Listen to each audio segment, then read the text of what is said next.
Olá, pessoal, tudo bem com vocês? Estamos agora na reta final do nosso ano letivo. Essa é a nossa aula de ciências, que a gente vai estar buscando construir novos conhecimentos, aprimorando outros, complementando com aquilo que a gente já sabia, tinha alguma noção.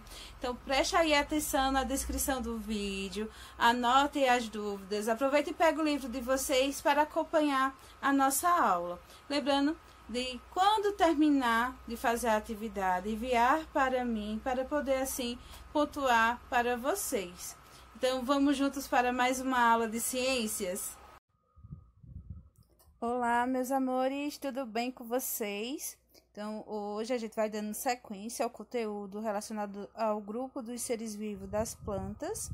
A gente viu na aula passada a função de raízes, como também de caules. E hoje a gente vai ver a função das folhas, que são estruturas, tanto folhas como caules e também raízes, que a gente chama de órgãos vegetativos que formam as plantas. Então, as folhas, a gente vai ver hoje a importância que elas possuem para as plantas. Então, falando, antes de mais nada, que a folha é um órgão vegetativo que na maioria das plantas é especializado na realização da fotossíntese, como também na transpiração. Em geral, as folhas apresentam o formato laminar, isto é, elas são planas e finas. A maioria tem coloração verde, isso porque são ricas em clorofila, que é um pigmento que apresenta essa coloração verde.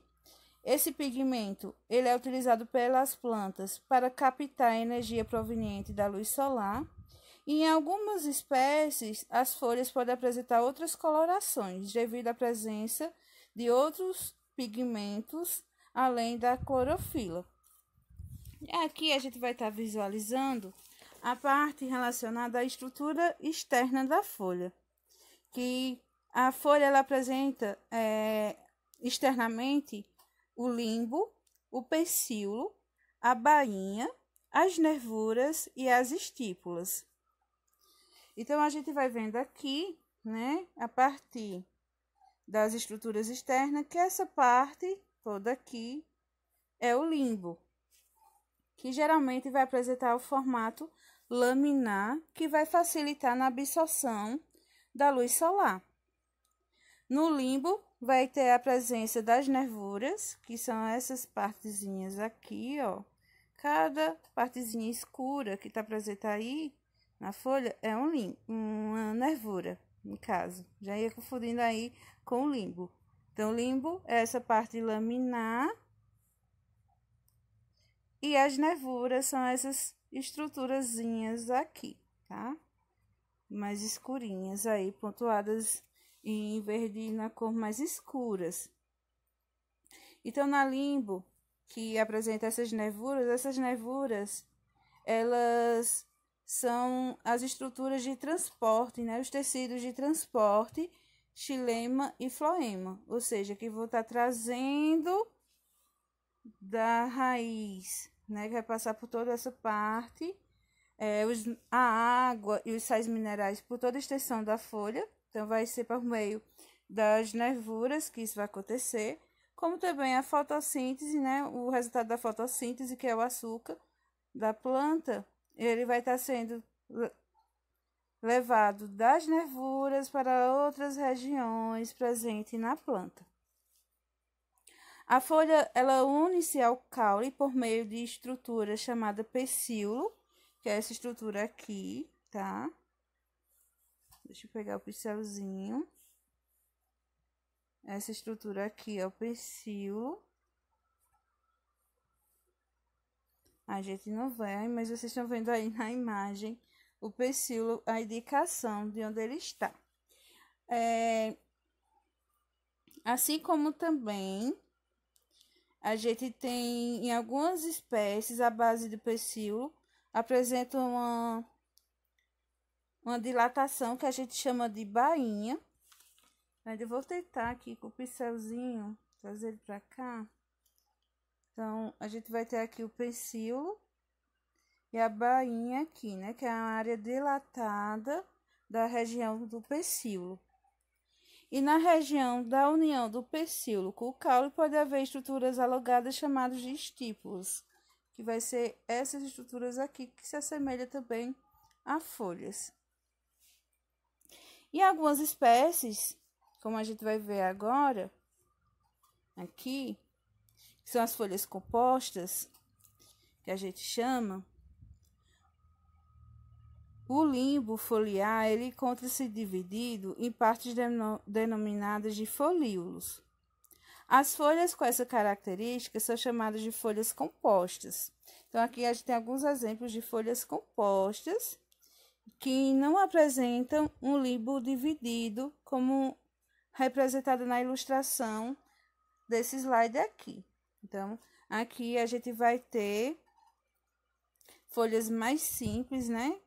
Nessa imagem aqui, a gente aqui tem um conjunto praticamente de pequenas folhas que vai formar, a gente geralmente chama isso aqui de galho, mas na verdade isso aqui vai ser uma única folha, tá, pessoal? Aqui é uma única, cadê?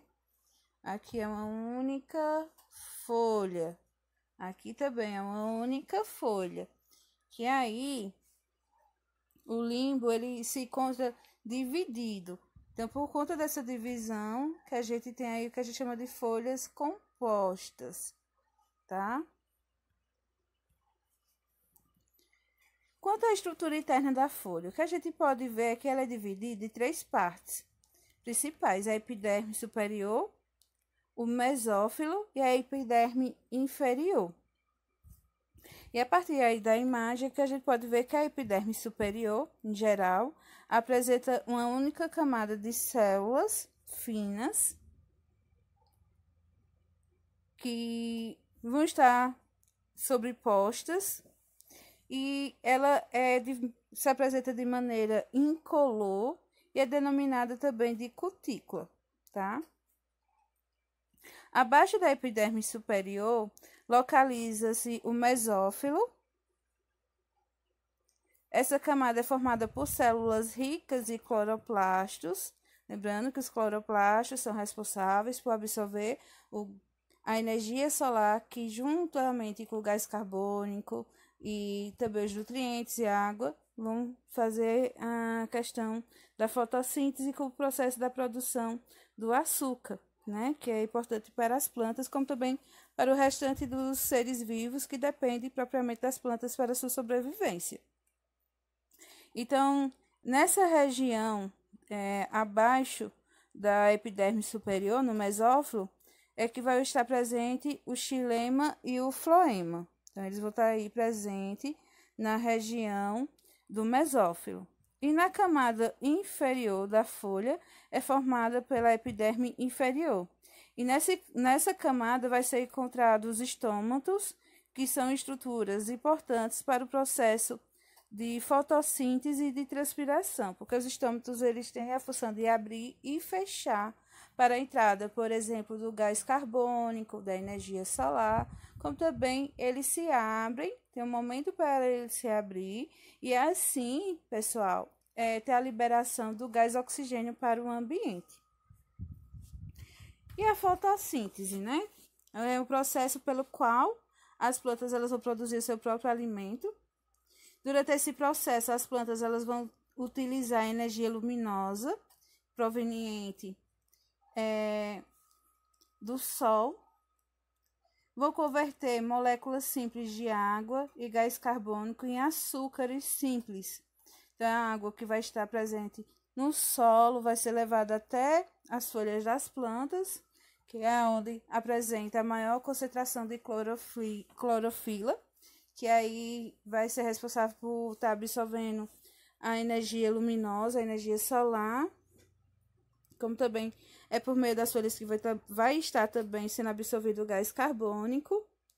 E esses açúcares simples, eles são utilizados como fonte de energia pela própria planta e pelos seus seres vivos, e por seres vivos, no caso, consumidores. Por isso que as plantas são consideradas os primeiros o topo das cadeias alimentares, né? Porque inicia a parte delas, já que são tidos como os produtores, que são os seres capazes de produzir o seu próprio alimento, são os seres autotróficos. Além disso, durante a fotossíntese ocorre a liberação do gás oxigênio para o ambiente. Então, no primeiro momento, o que vai acontecer? Vai haver aí a questão da produção da seiva bruta, contendo a água, absorvida pelas raízes e é levada até as folhas pelo xilema. Através dos estômatos presentes na folha, a planta absorve o gás carbônico do ambiente, ou seja, os estômatos vão abrir para que assim absorva o gás carbônico presente no ambiente. Então, nas folhas, a água, o gás carbônico e a energia luminosa são utilizados para produzir açúcares, com liberação de gás carbônico. E o processo da fotossíntese ocorre no interior dos cloroplastos, que são organelas que contêm clorofila, pigmento que capta a energia da luz solar. E os açúcares resultantes da fotossíntese são um dos constituintes da seiva elaborada, que é distribuída pelo floema a todas as partes da planta. E o gás oxigênio resultante da fotossíntese é liberado no ambiente e também pelos estômatos. Então, o que vai acontecer aqui? Abrir o pincelzinho pra cá, deixa eu voltar aqui. Ai, gente, o pincelzinho hoje não tá colaborando com a nossa aula. Mas, o que a gente vai ter? A gente vai ter o xilema, os vasos que formam o xilema, levando aqui água e sais minerais até as folhas das plantas. E a partir dos estômatos presentes na folha, vai estar entrando a energia solar, vai estar entrando o gás carbônico e a partir da clorofila, que está presente aí nos cloroplastos, vai haver o processo de união desses elementos, os minerais, a água, o gás carbônico, a energia solar para a formação da glicose. Essa glicose que vai formar a seiva elaborada, que quando for formada aqui nas folhas, né, cada folha, vai ser levada para diversas regiões da planta. E nesse processo, para concluir, a liberação também do gás oxigênio a partir dos estômatos que estão presentes nas folhas. E a transpiração. Vocês já ouviram falar também que as plantas transpiram? A transpiração nada mais é que um processo pelo qual as plantas eliminam vapor de água para o ambiente. Esse processo ocorre principalmente na superfície das folhas, pois nelas estão localizados os estômatos, principais estruturas que controlam a perda de água das plantas para o ambiente. A água que a planta perde na transpiração é resposta pelo processo de absorção feito pelas raízes. As condições do ambiente, elas também influenciam na transpiração das plantas. Em dias de altas temperaturas, as plantas tendem a transpirar mais.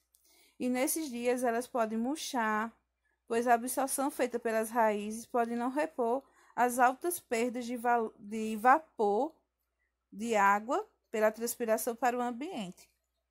Então, por exemplo, aqui na nossa região, nesse período de calor, muitas plantas também perdem as folhas, que é um mecanismo delas de inteligência, de dormência, em que elas perdem essas folhas para que não haja tanta perca de água por meio da transpiração para o ambiente. Então, é uma forma, um mecanismo delas de sobrevivência.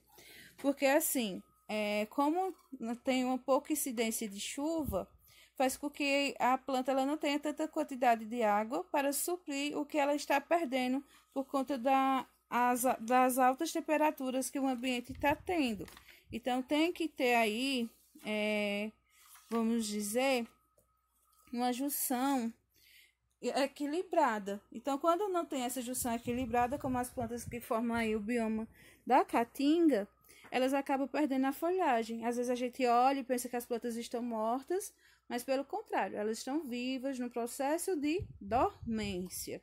Então, quando voltar o período de chuvas, as plantas vão voltar para expor suas belezas, vão expor suas folhas e tá realizando normalmente esse processo aqui de transpiração. E se vocês quiserem, né, em algum momento, comprovar a existência da transpiração por meio das plantas, né, que é a eliminação de água e gás e oxigênio também para o ambiente, vocês podem pegar uma sacola, amarrar, prender bem, né, como está mostrando aqui na imagem, prender bem o galho e vocês vão ver com o tempo gotículas de água na superfície dessa sacola, tá certo? Isso aqui é só para vocês terem uma ideia e também poder fazer depois. E a gente também, assim como a gente viu que temos caules, temos raízes com funções especiais, a gente também tem folhas com funções especiais. Os espinhos, as gavinhas e as brácteas são exemplos aí de folhas com funções diferentes.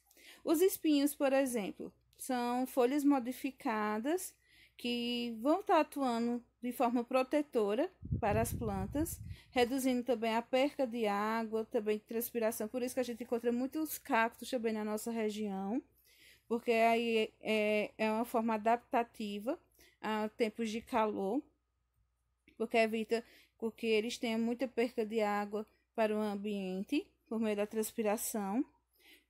Como também os espinhos é uma forma de defesa com relação aos predadores. As gavinhas são importantes porque elas vão auxiliar na sustentação da planta. Tá? As gavinhas são parte aí da folha, que são essenciais para dar uma sustentação. Aqui a gente tem a imagem, nessa segunda imagem, de gavinhas de ervilha.